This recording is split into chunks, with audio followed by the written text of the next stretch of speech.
kasih. Salve. Selamat sore untuk kita semuanya.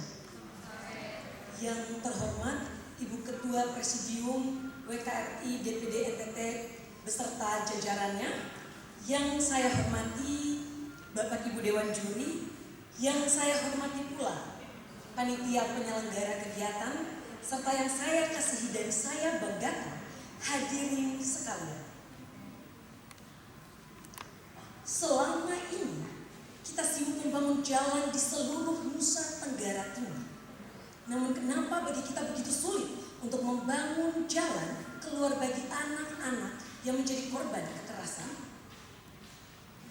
Mungkin sudah waktunya untuk kita bertanya, apa makna atau apa arti pembangunan jika perempuan dan anak tidak merasa aman di tanahnya sendiri? Hal ini sejalan dengan kasus yang baru-baru saja viral atau masih hangat diperbincangkan, yakni di mana anggota TNI yang baru saja dilantik menjadi tersangka kasus pemerkosaan terhadap seorang anak perempuan di Flores Timur. Dan untuk menjawab ini, izinkanlah saya Roswita Anajianu sebagai perwakilan dari Paroki Orang Muda Katolik dari Paroki Kristus Raja Katedral Kupang untuk menyampaikan pidato yang berjudul Budaya Tikar Pena bagi generasi muda di tanah Flobamora. Sebagai informasi, tikar pena memiliki maknanya tersendiri, namun itu juga merupakan kepanjangan dari tindakan anti kekerasan terhadap perempuan dan anak. Dewan juri serta hadirin yang saya hormati, setiap anak yang lahir di dunia ini datang dengan harapan. Setiap perempuan yang hidup di dunia ini membawa martabat. Namun ketika kekerasan hadir dalam kehidupan mereka, harapan dapat berubah menjadi luka dan martabat dapat direbut oleh ketidakadilan. Itulah kenyataan pahit yang masih terjadi di lingkungan sekitar kita saat ini. Pada tahun 2024, Komisi Nasional Anti Kekerasan Terhadap Perempuan mencatat bahwasannya terdapat 35.533 kasus kekerasan terhadap perempuan.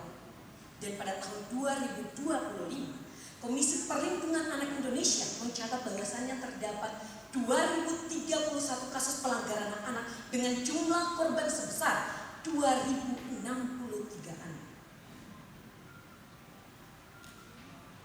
Dewan juri, kekerasan terhadap perempuan dan anak bukan hanya sekedar angka dalam laporan statistik atau berita yang sekedar lewat dalam kehidupan kita sehari-hari.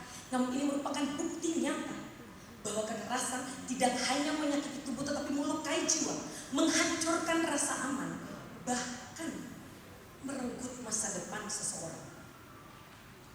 Terutama secara psikologis, bahwa dampaknya tidak hanya berhenti ketika kejadian itu terjadi, namun ini dapat berpengaruh pada kondisi mental dan emosional seseorang dalam jangka waktu yang panjang.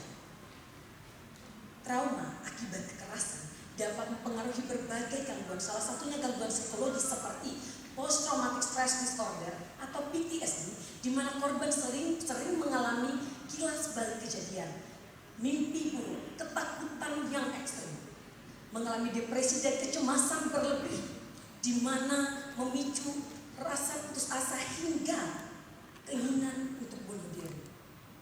Kekerasan terhadap perempuan dan anak juga dapat menciptakan siklus yang berbahaya, di mana anak yang tumbuh di lingkungan yang penuh dengan kekerasan akan berpotensi mengulang pola yang sama ketika ia dewasa nanti. Dengan kata lain, bahwa kekerasan dapat diwariskan dari satu generasi ke generasi berikutnya jika tidak diberhentikan.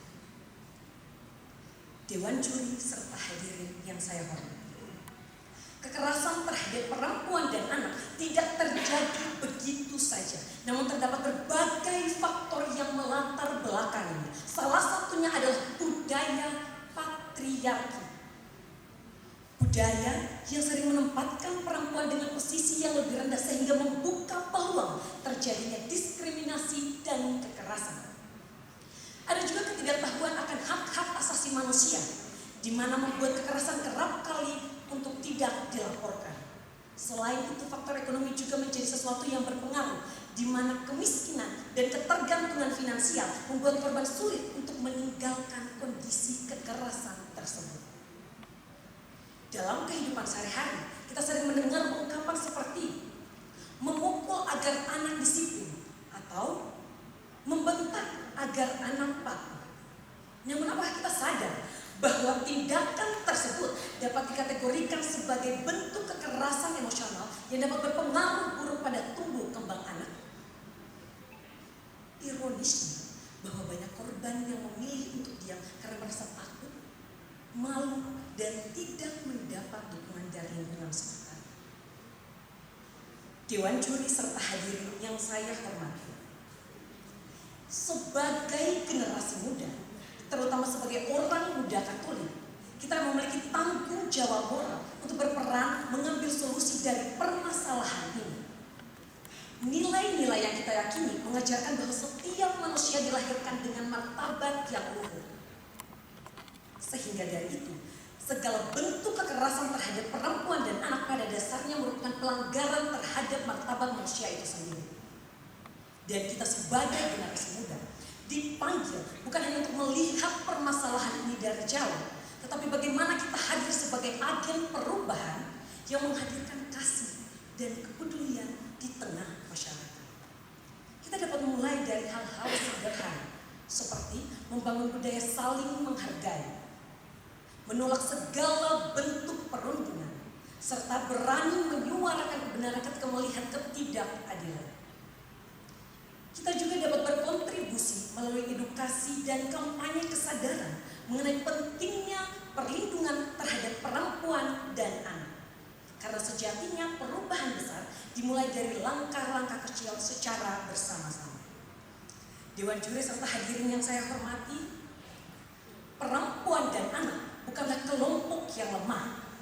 Kita adalah bagian dari kehidupan yang harus dijaga, dihormati, dan dilindungi. Namun perlu untuk kita pahami juga bahwa perlindungan itu tidak akan pernah terwujud bila tidak adanya keberanian dalam bertindak. Oleh karena itu, izinkan saya menutup pidato ini dengan sebuah refleksi bahwa ketika suatu hari nanti ada anak-anak yang bermain tanpa rasa takut, ada perempuan-perempuan yang hidup tanpa ancaman kekerasan, maka itu semua bukan hanya karena hukum yang ditegakkan, tapi karena manusia-manusia yang berani menyuarakan dan menghentikan kekerasan yang terjadi. Tikar peni menjadi bentuk representasi dalam kehidupan kita sehari-hari. Tikar melambangkan kebersamaan atau sikap gotong royong yang menjadi wadah kesederhanaan kita untuk menyelesaikan setiap permasalahan yang dihadapi. Sementara pina itu sendiri menjadi ruang untuk kita mengekspresikan diri, memberi makna kepada diri, serta memberi kesempatan kepada diri untuk menjadi lebih baik lagi. Oleh karena itu, sebagai generasi muda, jadilah generasi yang menghadirkan kasih di tengah dunia yang sering kehilangan empati ini. Jadilah generasi yang melindungi yang rentan, serta jadilah generasi yang melindungi masa depan. Karena sejatinya ketika kita semua melindungi perempuan dan anak hari ini, sebenarnya kita sedang melindungi dunia di masa depan. Serta jadilah tikar dan pena untuk orang di sekitar kita. Janganlah jadi manusia yang akhirnya kamu hidup dalam kebahagiaan dan kegembiraan, lalu kamu menjadi manusia yang tega untuk melihat penderitaan orang lain. Mari bersama-sama kita menghentikan kekerasan yang terjadi di lingkungan sekitar kita. Sekian dari saya, Salve, Tuhan memberkati kita semua. Terima kasih.